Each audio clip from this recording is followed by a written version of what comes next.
Welcome to Mixed Signals from Semaphore Media, where we're tracking the wild changes in this new media age. I'm Max Tawney, media editor here at Semaphore, and with me, as always, is our editor-in-chief, Ben Smith. How you doing, Ben? I'm good. I'm down in D.C. today, so, couldn't be better. Well, this week, I'm here in New York, and we're chatting with Jason Y. Lee, who's the founder and CEO of Jubilee Media. Jubilee operates a just massive YouTube channel, which has become the producer of several hit debate and dating shows, primarily on YouTube. And we're going to ask him about mastering the debate show format, whether he believes Jubilee is actually bringing together a divided America, and his attempts to get the company a presidential debate in 2028. Yeah, I'm excited about this because in a very homogenous media universe, they're doing something really different. Well, we'll ask him what he's doing different and get into all of that after the break. So, Ben, about a month ago, I came to you and I asked you if you'd seen what to me was this kind of mind-boggling video, which was the political commentator Sam Seder for about an hour debating, surrounded by these 20 Gen Z conservatives. Like, what's the problem with xenophobic nationalism? Don't you think that's better for Americans in general? To like, be xenophobic yes. nationalism is better. We should have a coherent culture. Everyone should be a part of the same culture. Which, do you get to choose what the culture is? We already have a dominant culture. I mean, look, I gotta be honest with you, you and I have a fundamental disagreement. We will never see eye to eye on this. Hi, I'm Sam Seder, host of The Majority Report, and today I am surrounded by 20 conservatives. This was a new format for me, but I realized after watching the video that I'd seen some clips of some similar shows, which turned out to all have been made by the same company, which is Jubilee, which is a totally massive YouTube channel. They've got 10 million subscribers, and they've really built that off the back of some just insane viral videos with crazy headlines and premises. We've got Dr. Mike versus 20 anti-vaxxers. We've got one conservative versus 25 LGBTQ plus activists. We've got one atheist versus 25 Christians. And on the show Middle Ground, they've got leftists versus liberals versus conservative versus MAGA. We've got 60 Republicans versus Democrats debate the 2024 election. But while it was unfamiliar to me as someone who is increasingly washed, 30 something who's kind of millennial, who's kind of getting up there, you actually had been more familiar with these guys. Who are Jubilee? How did you get to know them? And why are we interested in them?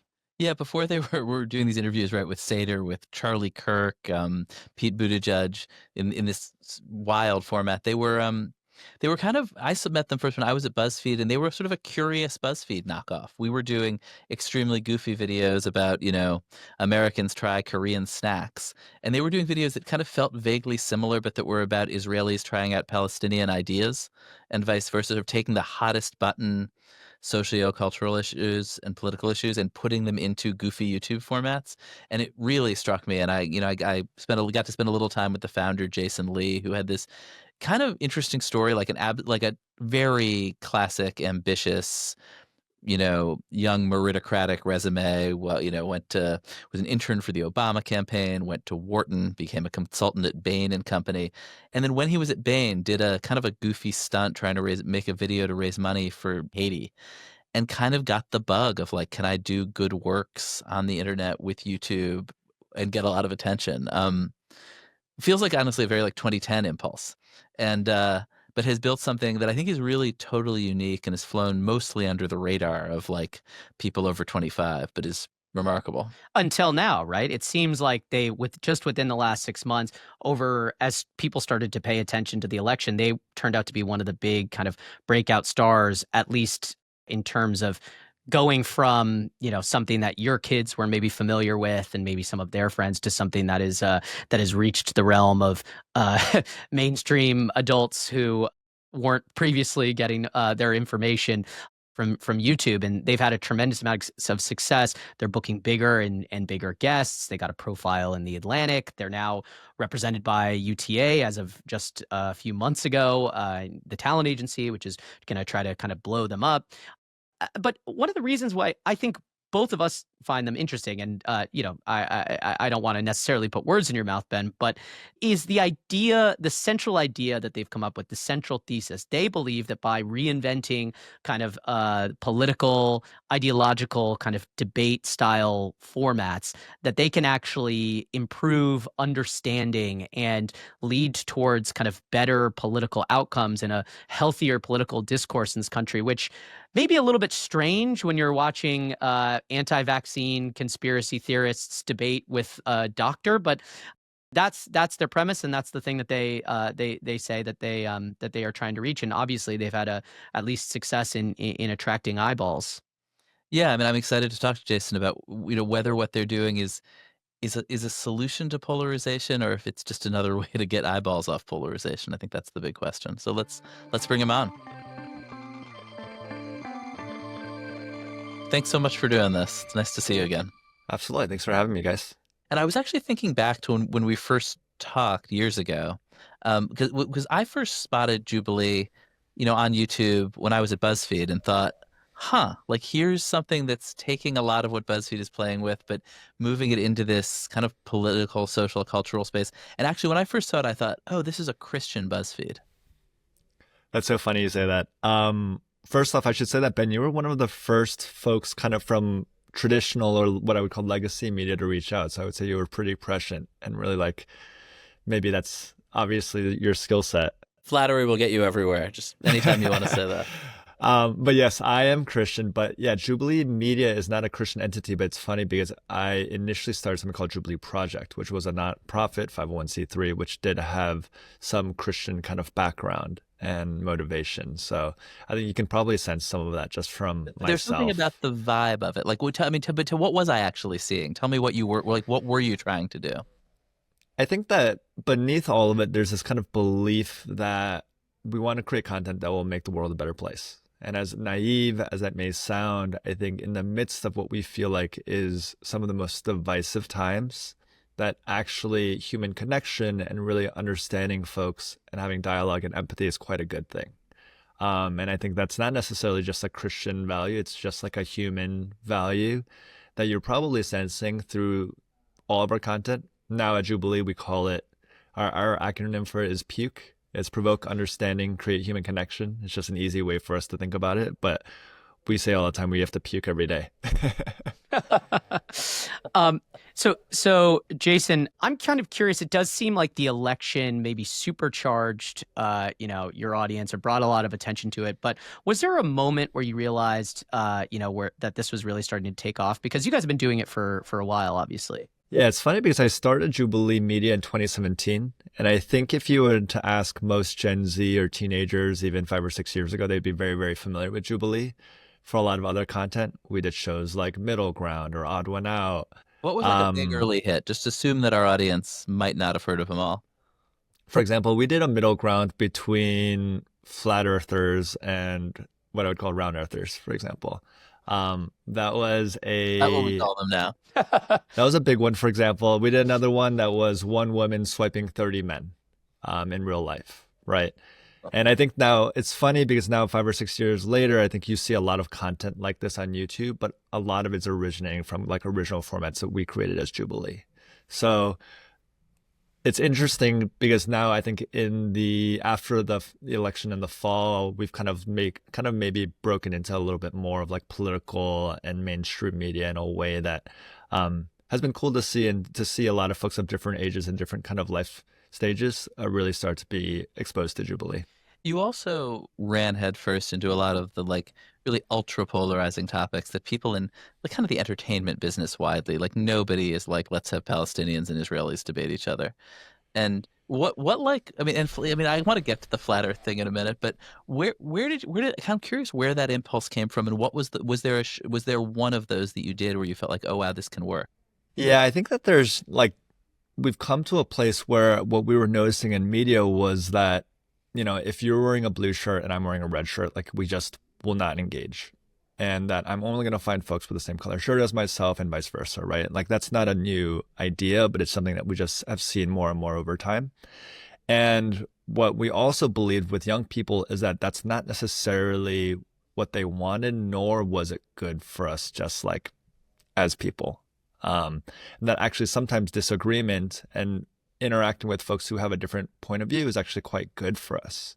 And not only that, but we can actually agree to disagree, or that we may actually find middle ground, or we may actually find empathy in each other. So what we have also seen is like when you are face to face or up close with someone who you might deem as the other side or as the enemy or as someone that you may never agree with, that some really special things can happen actually in that space. And when you say that, like, it sounds so great and like, warms my heart.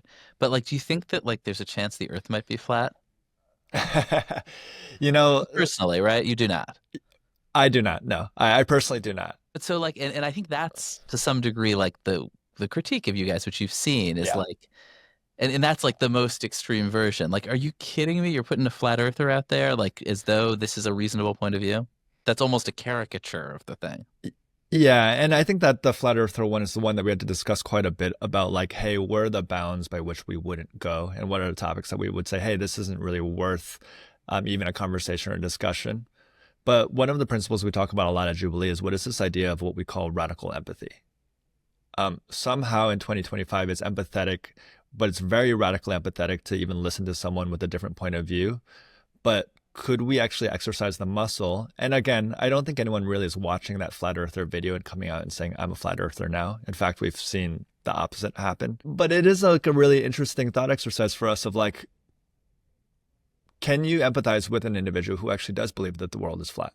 And when you actually hear some of these stories, like some of these stories are really interesting, really compelling, really heartbreaking. None of them made me believe that the earth is flat, but I started to understand why some of these folks had this kind of position. Okay, wait, why? Help. I need help empathizing. I mean, you have to watch some of these videos, but for example, there was a woman who was really incredible. She actually was a widow. She lost her husband.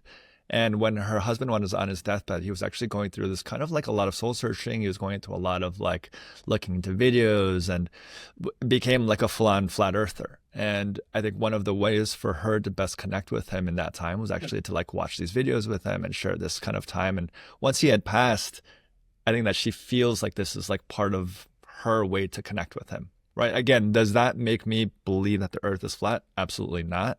But do I understand or have some sort of empathy towards like that experience? I'm like, yeah, I do.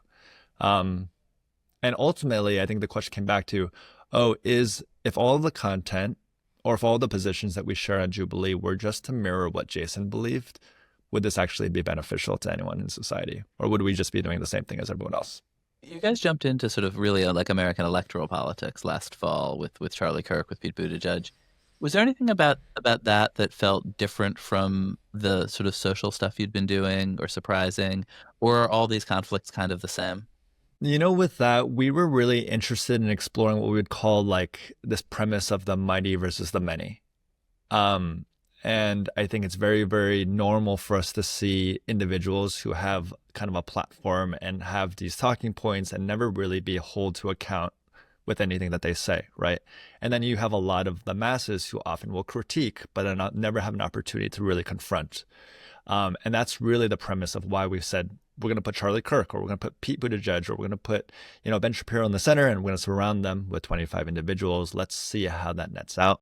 What I want voters like you to hear is anything but a vote for her works out to being a vote for him right now. Yeah. Because this is a swing state. It could come down to like a couple votes per precinct, and one of those might be you. Everyone take a moment, cast your vote. I wasn't going to vote at all, actually, but after hearing him, I'm pretty confident in my decision now. Before, I was undecided. At the conclusion of this event, I did mark down I'm Pete Buttigieg, and today I'm surrounded by 25 undecided voters. I don't know if there was any new revelations. I think what we saw was that there are a lot of different examples of discourse, some that I thought were really great, some that I thought were not productive, frankly. And I think that juxtaposition of that is really, really interesting. Any particular examples of either one? I won't call it any specifics necessarily, but I think what is interesting and really revealing is almost at the end of every episode of Surrounded that we filmed, what you would always find is that if the hero had time to stick around, they would stick around and there'd be like another hour of conversation often people would like go grab a meal, go to the bar.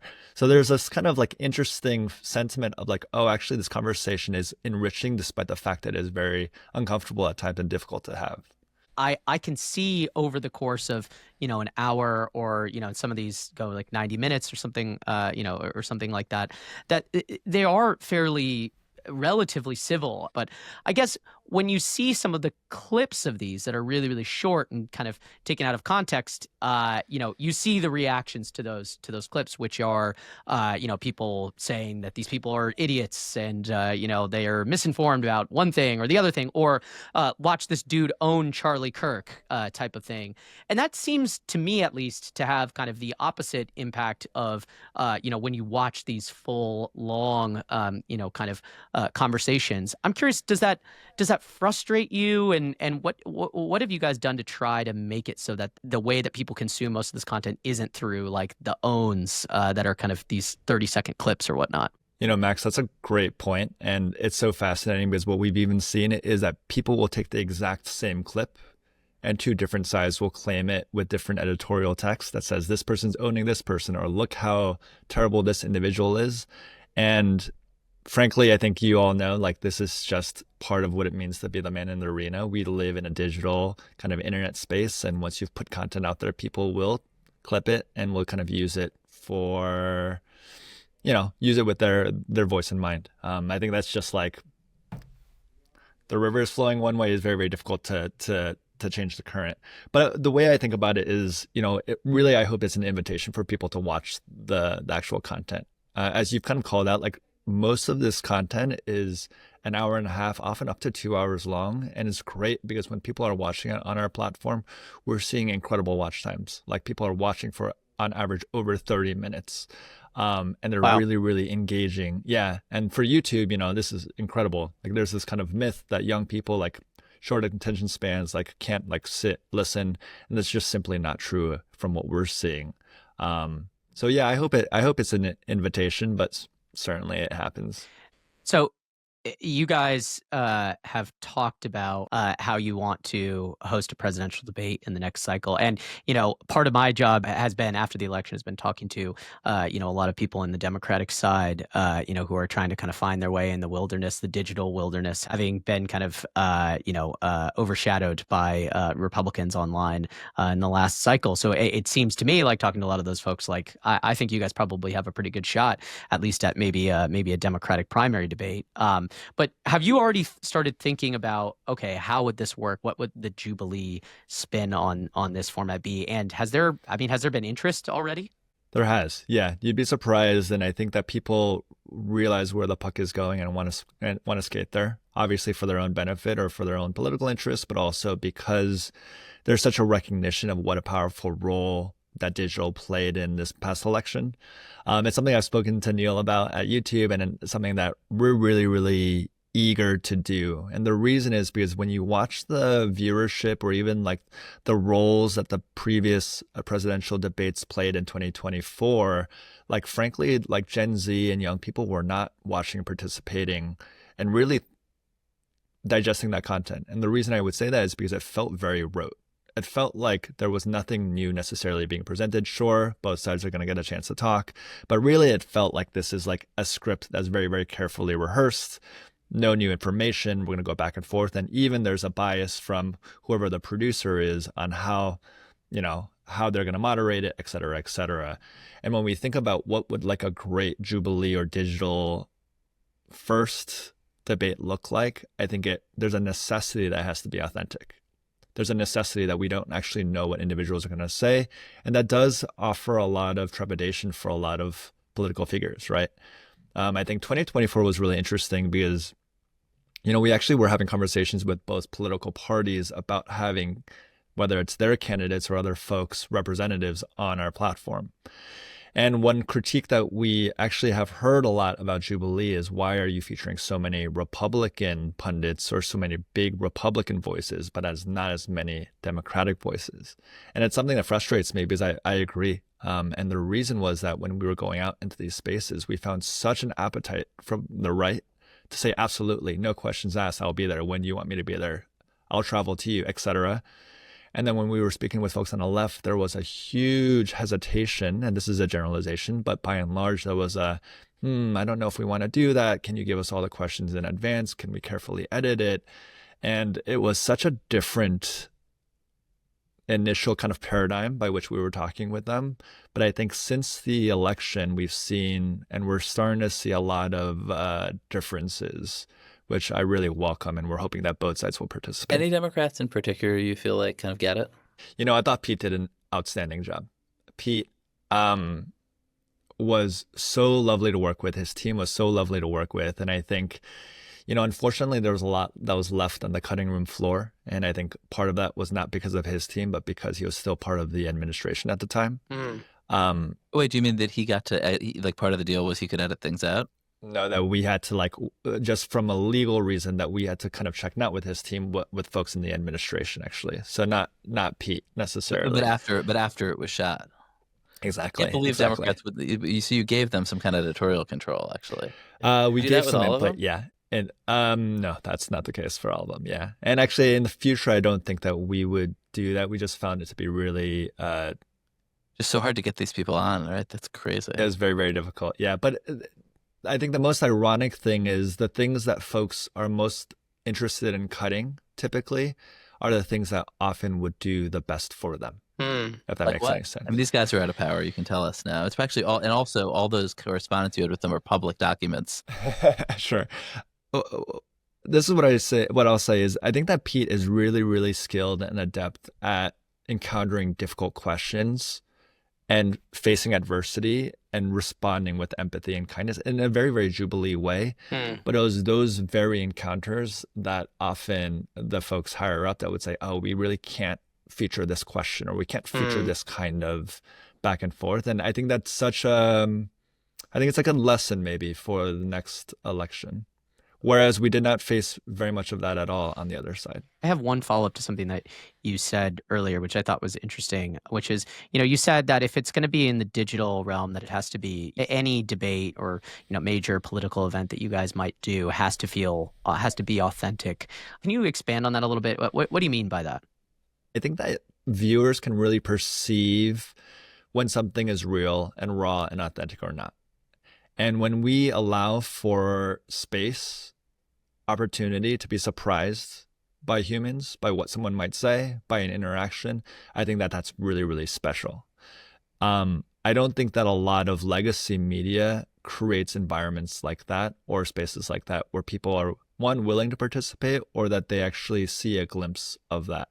But it's ironic, particularly in the political space, because I think those are the very moments that actually voters and young people gravitate towards and want to see, right? This was like a common critique of Hillary Clinton, for example. Brilliant, very, very smart. Post-election, all these like really, really humanizing moments with her. But why is it during the election and during these debates that we really didn't get a sense for who she was? And you can say that about a lot of different politicians and individuals on both sides. But I think it's a disservice to us and our country, frankly, of like us not being able to see real, authentic experiences with like these leaders. And that's something that we really, really want to welcome, and we think will just help the country. I'm curious where you draw the lines. I think, I wonder, are there big guests you said no to? There are obviously like big Gen Z internet figures. I guess Andrew Tate springs to mind, who I'm sure, you can have empathy for anybody, and I'm sure you could have him on, have conversations about having empathy for him, I suppose. Are there things beyond the pale? Are there people you say no to? Absolutely, yeah. We have what we would call like a harm clause. Where if maybe the best metaphor is we've got a table that's set for everyone. Everyone has a seat at the table. But if you're going to be at the table and you start to throw forks at other individuals, or you're going to flip over the table, then you're no longer welcome, right? So by harm clause, I mean if you're advocating for deliberate harm towards other individuals, or there's like risk of actual physical harm in person, like that's something that just we won't kind of entertain or even kind of discuss. That's like the most Gen Z thing you've said yet. But also kind of an easy out, right? Like you had Israelis and Palestinians, and I think probably each believes that many of the policies that they advocate would be incredibly dangerous, right? Like that's in a way, like, I don't know. I feel like that kind of that's a very hazy way to talk about it. I just wonder if you could be more specific. Are there You know, they're like, do you have Sure. very anti-trans voices on? Do you have very, you know, We have had folks who are anti-trans. Something we talk about or think about a lot is this idea of like, what does safety really mean, and what is overprotection or too much safetyism versus what is like real safety. And I think there's this myth that ideas, debates, discussions that make us uncomfortable or sometimes challenge us are unsafe, right? And I'm careful to say that because I know that individuals can feel that way.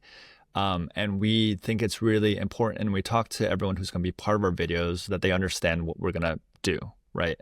And that they know kind of eyes wide open.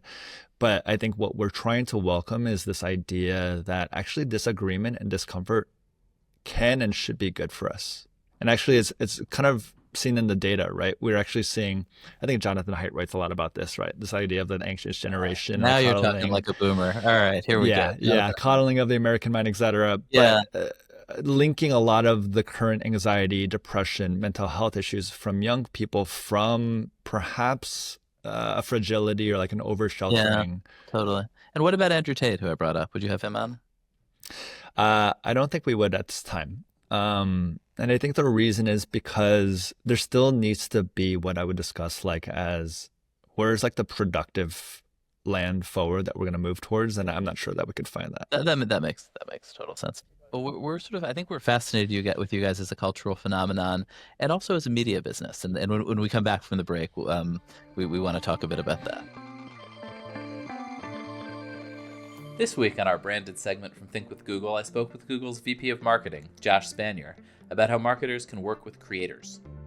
So one of the trends that makes journalists like genuinely uncomfortable is this shift to a view of the media world which it's dominated by influencers, and in which successful journalists basically are themselves influencers, should think of ourselves as influencers. It makes us all a little uncomfortable. Is it a good pitch? Let's be careful here, Ben. Are you a creator or are you an influencer? Oh God, I'm not sure I know the difference. As a marketer, I really like creators. So the strength of YouTube has been these incredible creators who follow a topic and create content about that topic, whether it's Gotham Chess around chess or Mark Roper around sort of science experiments. But people engage with those creators because of the content they're producing. The contrast is with influencers who, at its worst, travel the world with a selfie stick, making themselves the center of attention, but it's kind of a hollow, vacuous, and empty relationship.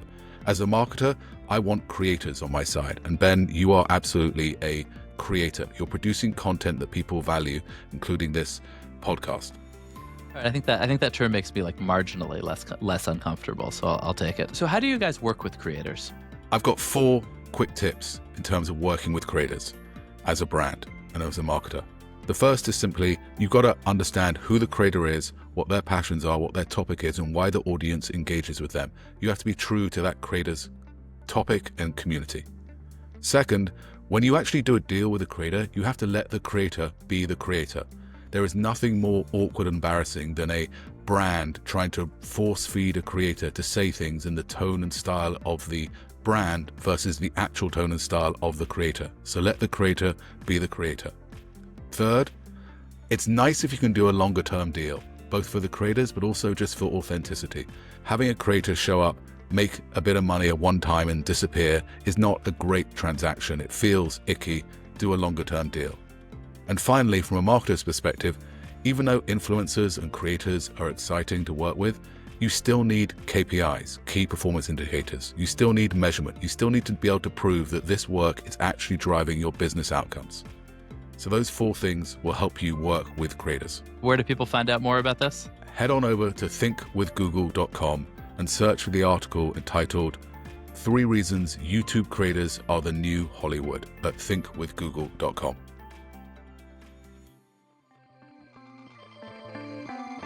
When I think about what you got, like the kind of innovations that you've had, sort of how you've broken through, in some sense what you guys did is innovate with format.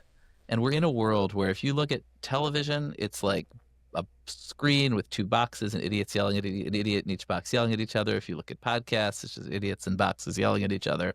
Like or occasionally having very thoughtful long form conversations, but it's just really often a couple of people in boxes talking to each other. I mean, that's as we are doing right now. And I'm curious, and there's actually very little format innovation happening right now. I mean, I think, and I'm curious, I don't know how you think about format. Totally. Yeah. It was something that I thought about quite a bit when I was launching Jubilee Media in 2017, because by and large, a lot of folks, when you think about creators or YouTubers or even brands, so much of it has a face, right? This is going to be whatever, the Megyn Kelly show, or this is going to be the Piers Morgan show, or this is going to be the Anderson Cooper 360. And when you look at the Jubilee platform, like no one knows who I am. There's really rarely one individual who is the face and the voice of it. So at the onset, it actually makes starting a media company way more difficult, as you probably know, right? I mean, in a way, BuzzFeed was all about formats, but then got kind of swallowed by stars in a way. By stars and faces, exactly. And the reason why I wanted to build a company this way was because I knew that, one, if it was all dependent on me, like there's a lot of key man risk and there's a lot of pressure and it's like very, very difficult. And also that there would be a limiting factor of like the topics, the point of view, even the empathy platform that we wanted to have, because then people would be much more interested in what I believed versus what Jubilee stood for. Right. So that was like very, very intentional. But yeah, I think actually creating formats is quite a difficult endeavor, because what we're trying to do is out of thin air, and some of these are kind of iterations of other things we've made, or like no idea is original, but out of thin air, how do you create a show or a format that theoretically can have 10 episodes or 1,000 episodes, right? That is really the business that we're in, and what we're really good at is we've consistently been able to do that, and every show has its own kind of runway, but we've got middle ground, we've got versus one, we've got spectrum, we've got surrounded, and these are all things that we've kind of like originally developed at Jubilee. Are all of them about, in some sense, representing the internet in physical space?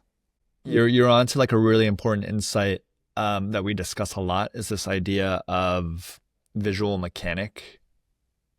If you watch any of our shows, unlike a podcast or unlike maybe just an interview, there should be a visual mechanism that necessitates you to watch the show, right? There's folks coming forward or backwards. There's lines that people are dispersing towards. There's people in the circle. So much so that if I were to listen to it on mute or watch it on mute, I understand. I don't know exactly what's being said, but I understand this premise, right? There's 7 people in the box and slowly people are being eliminated. So this is like one of like dozens of different ingredients that we try to teach and often don't share, but we're sharing with y'all, part of our how we create a format. Wait, but that's crazy. So when did you kind of come across that? I mean, I haven't worked in television. I imagine some of this conceptually is obviously comes from that. But I'm curious, like, when did you start to work on on kind of like integrating literal shapes that might help people understand the kind of broader concepts into the formatting? Max, the way I describe it kind of is like, it's like surfing. If you surf at the same spot for long enough, you start to understand the wave and the different pockets and the ways that you have to move in that space. And it's really difficult for someone else who's never been there or who hasn't been in the water to understand it. But if you spend enough time with us in the water at Jubilee, you start to like notice the things that we know. Are you a surfer? Yeah, I'm a casual surfer. I'm really not good, so I shouldn't be using these surfing metaphors. Oh my God, I got to pull you back from these like ultra chill California metaphors, though. and it's an East Coast media show. Yeah, exactly. So how's business? Business is great. Tell me what will your revenue be this year? Yeah, we don't share specifics, but we can share like we'll do solid 8-figure. It's interesting because I think you may or may not agree with this. No, sorry. I should say the content that we make a lot of different type of content, right? We do dating shows. We do like what we would call more like entertaining, hide the broccoli. And then we do some more like overt, difficult conversation shows. Very, very different appetites from different brand partners. It's quite difficult for us to get actually strong brand partners for some of the more political stuff, because they say, hey, we're really afraid of this. And we're like, don't worry, the water is safe. We know how to navigate it. But still, there's a hesitation. But meanwhile, that is what attracts a lot of audiences. A lot of our investors are really interested in the space. A lot of people who want to like, because this is where we are like the forefront of culture and dictating the way that people think about things, the way that people even like consume or even discuss these things with other people. So we think it's really important. Right. I mean, honestly, that lesson that you just said, like the New York Times is also increasingly making its money from games, cooking, not from hard news. I mean, the advertisers being afraid of hard news it's a really difficult problem. I mean, in something that everybody in our business, obsesses about all the time. But so the better business though then is it's brand partnerships. It's not just YouTube advertising. Brand partnerships is a huge part of our business in addition to the platform like the AdSense. But I've always been a long believer that like media is great and we can grow like a really, really great media business. But what gets venture scale is what's down funnel from that, right?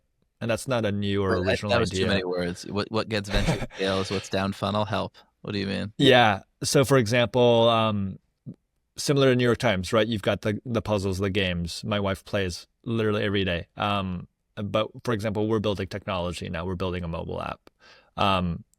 And I can make it pretty easy or clear, which is we make content every week for the dating space. We're getting tens of millions, hundreds of millions of views a month in the dating space. So we know that these people are like love dating. They're very, very captive.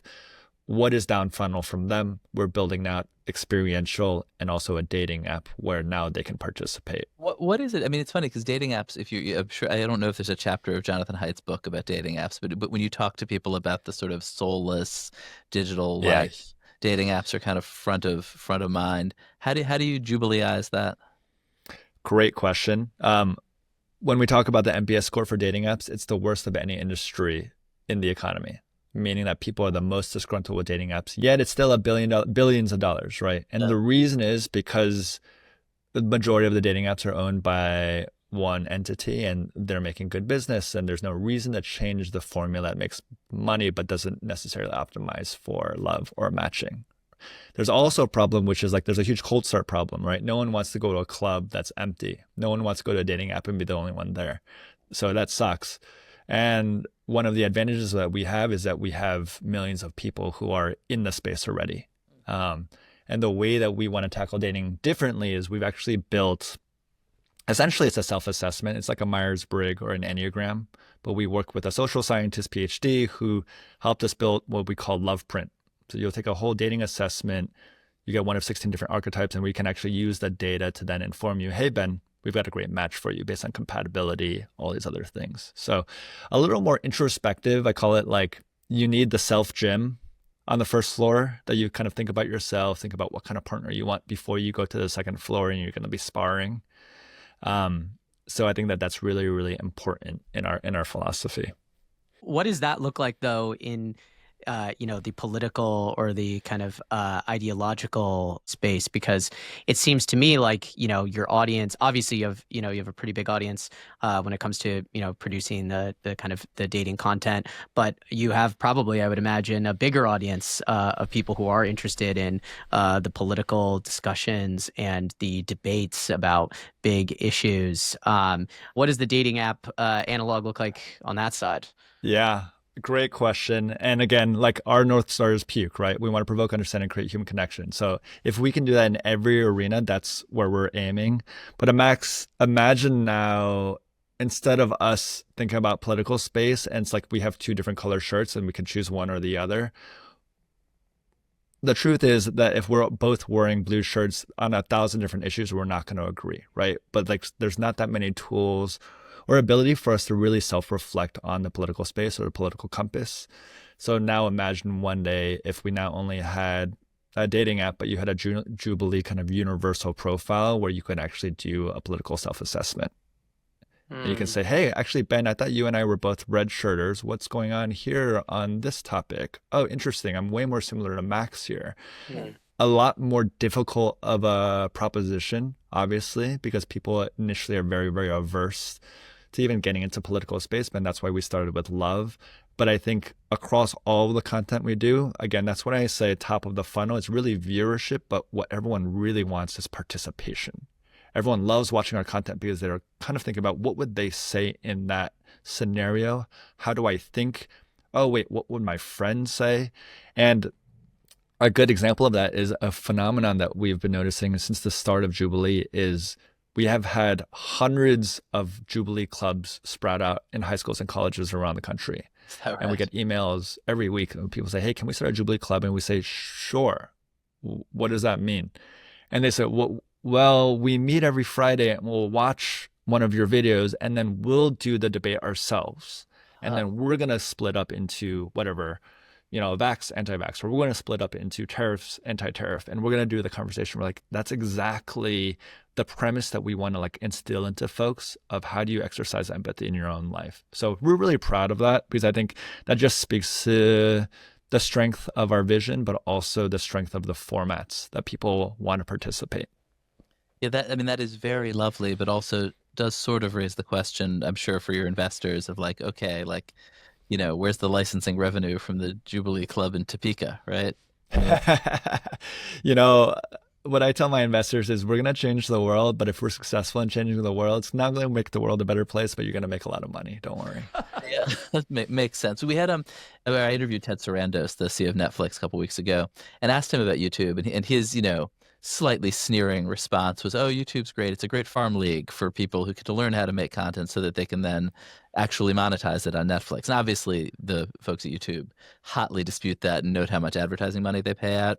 But I am curious if what you think of that. I mean, is the goal here more Netflix? You did one thing for Netflix, but do you want to start, doing a bunch of premium production, or what's the... Even as you say that, we are more and more being reached out to by legacy media or by streamers or by these Hollywood producers who are saying, whoa, what is happening here? How do we get a piece of this? And what I truly believe is that we've seen the golden age of movies, we've seen the golden age of television, and we actually still have yet to see the golden age of digital or YouTube. I think that the best creators, I think that the most interesting, raw storytellers are all on digital, not just on YouTube, but on digital. And that if Netflix is not careful, that YouTube will come and eat their lunch, right? We know that so many more people are watching YouTube on television for us than even on mobile. So people are watching you on the big screen. Exactly. And they're watching for a long time, right? And Jubilee is agnostic to platform, to be honest. The great thing about Jubilee is that we've made content and it'll do well on TikTok, it'll do well on Snapchat, it'll do well on X, it'll do well on any platform. And we've got ideas for what we want to do for a Netflix, for example. But I think those lines are becoming very, very hazy, actually. That's a huge theme of this year, I think, the blurring of all of that. And also, if you're a creator and you had two choices. One was that I have an idea and I can make something for, not that much money, but see out in the world in 3 weeks and get 3 million views. Or I can spend 18 months making content with a larger budget, but still a lot of it doesn't go into my pocket. It may go out onto the platform, but no one necessarily watches it. What would you rather choose? If we're actually in the space of affecting culture, where can you do that most? And I'm not saying one is clearly the answer. Sorry, Ted. No interest in the overall deal. Yeah. Hey, Ted, we'd love to talk to you because we've got ideas for how you can also skate faster to the puck, frankly. Well, and you guys recently announced that you're partnering with UTA, the talent agency. Is that part of why you guys have paired up with UTA, is to kind of take advantage of those opportunities and that kind of incoming? What's the goal of that partnership? Or is it to bring UTA talent into kind of Jubilee programming, videos? What's the goal of that partnership? I think all of the above, actually. What we've been really lucky about is, you can kind of tell what the agency is thinking based on who they bring into the room. And when we were having our meetings with UTA and other agencies, so many different individuals were in the room. You've got the individual from film and TV, you've got the individual from podcasts, you've got the individual from technology and from merchandise. And really the way that we should be thinking about the business is in this very, very diversified 360 way. So all of the above. Meanwhile, there's certainly a risk of boiling the ocean and trying to do too much. So, we're obviously living in this just really unbelievably divided moment, this very kind of dark politics. And also, the sort of news ecosystem right now is just absolutely full of garbage. Like yesterday, I think something like $2.5 trillion worth of stock traded off like a fake tweet. Um, you've always, I mean, I think ever since I've first met you, you seem like a very optimistic guy. Do you think that, like, have we hit the bottom here? I do think that we're seeing a swing back, and depending on where you are sitting, that angle looks different, right? And swing back from what? But I do think that several things are happening. One is I think that we're becoming much more aware of the effect of social media on society, not just for young people, but for all of us. And how do we like stay in the space in the right way and participate in the right way? I think we're also starting to understand and recognize that, hey, maybe the echo chambers or the ways that we've thought about content are not always beneficial to us. And we've been surprised by some of the implications of that, the outcome of the election. Also, who are these other individuals who have so much influence that I've never even heard about, right? And I'm also seeing that every platform is converging, right? So there's all of these kind of macro trends that I think that we're seeing.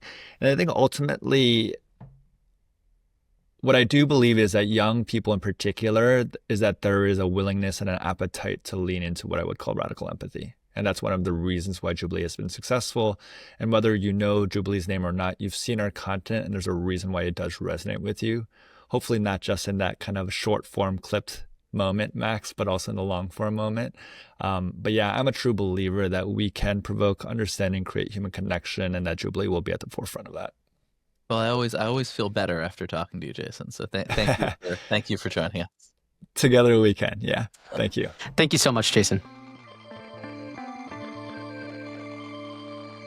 So I'm so glad we got to do that, because I've always thought like this is a really interesting guy doing something very unusual and interesting, and more people ought to be thinking about what he's doing. But did you buy? I mean, I think the core question that I always wonder about Jubilee is this question of, are they, as they say, helping to solve polarization, or are they feeding it? I mean, what did you leave thinking? I left thinking that I understand their argument that basically, these are conversations that people are having, and they're big and they're influencing our politics. And, we're not improving dialogue by keeping these out of the public eye.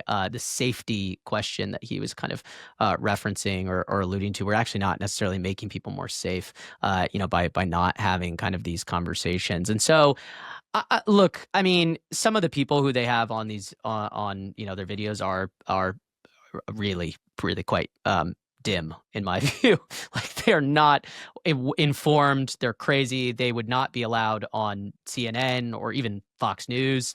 They have wild, completely uninformed ideas.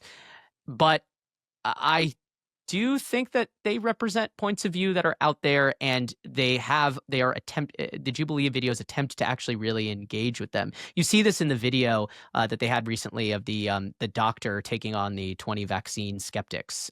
Hello. Hello, how are you? Doing fantastic. Excited to talk about health. I just had a baby, 7 months old. And, my baby, I was like, no, I'm not getting any vaccines. The doctors came in, they made me feel like a very bad mother for not doing that, right? I was very pressured. Well, first of all, congratulations on the birth of a 7-month-old. The fact that anyone made you feel bad in the healthcare system, I feel like is a failure on us in the healthcare system. So I'm sorry that happened to you. The doctor kind of stays very, very calm throughout the entire video and kind of calmly starts to take apart the arguments. So, I can kind of see it. There is a tone of calmness in these argumentative shows that is slightly different than I'm going to yell at you, cable news. I don't know. What do you think, Ben? Do you buy it or no? You seemed skeptical. No, I actually, I do buy it. I think there's something they're sort of modeling a kind of civil conversation where Twitter models just a sort of moronic insult fest. And I think that's nice. I mean, you do lack, obviously, radical empathy for dim people, Max, which you need to work on. I don't lack empathy for them. I just think that they're just, I don't know if I want to watch a lot of YouTube videos about hours of them, But yeah, but there's something, honestly, I guess in some sense for me, the test is like, when you watch one of those videos, do you feel better or worse? And I actually think you feel better. The fundamental vibe, and I think you get it from Jason personally, you do wind up thinking like, you know what, like this is a good-hearted person. This is a good-hearted project in a way that you don't totally see a lot of. I do think it's so the wrestling, just to bring up one last point, the sort of way in which you hear someone who's like, he may be a millennial, but he's like so Gen Z and his sort of value set and the way he's talking, like wrestling with these questions around free speech, but not sneering at these ideas of safety and harm, which maybe to like, you know, us Gen X types sound pretty ridiculous, but trying to sort of frame them in a way that that is much closer to a free speech perspective was really interesting. Yeah, no, absolutely. He's a great salesperson for it because he is calm. He's heard the criticisms. He's very used to them. One final thing before we go. I mean, how crazy that that they gave the White House. I mean, I guess that's the entertainment business and they can do what they want, but that they gave the White House the right to censor parts of the video. And then that, of course, the White House took out the best parts, or whoever was, you know, in charge of Pete's image making. Like, what a really, I do think that insight into what ails the Democratic Party, not totally new, but just so painful. Absolutely. I will say, well, there's one thing that I think is interesting and may have played into that, although I don't know. Obviously, the top line is, you know, he obviously learns the lesson.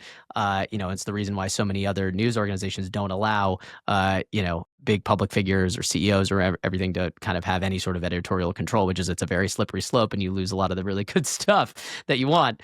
But I wonder how much of that was like this idea of, you know, Pete was supposed to be there in his personal capacity as a, you know, as a spokesperson for, you know, the Harris campaign and not supposed to be there in his capacity as transportation secretary. I wonder if that's... Democrats love rules. They, yes, that is true that the Republicans seem to have a few less, they feel a little bit more comfortable with maybe violations of the Hatch Act, which I believe that is. Pete Hegseth will be more relaxed about this stuff when they get him on Jubilee. Well, this. I'm glad I got to introduce you to Jason. That was fun, Max. Oh yeah, it was great. I need to go surfing with him. Oh God. Thank you for listening to Mixed Signals from Semaphore Media. Our show is produced expertly by Sheena Ozaki, with special thanks to Max Toomey, Britta Galanis, Chad Lewis, Rachel Oppenheim, Anna Pizzino, Garrett Wiley, Jules Zern, and Tori Kaur. Our engineer is Rick Kwan, and our theme music is by Billy Libby.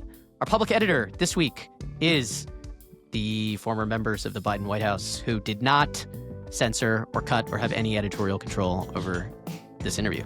Only the current White House press shop has oversight over our podcast, and so we really are grateful to Stephen Chung and Carolyn Levitt for letting us get through. Anyway, if you like Mixed Signals, please follow us wherever you get your podcasts, and feel free to review us. And if you want more, you can always sign up for Semaphore's media newsletter out every Sunday night.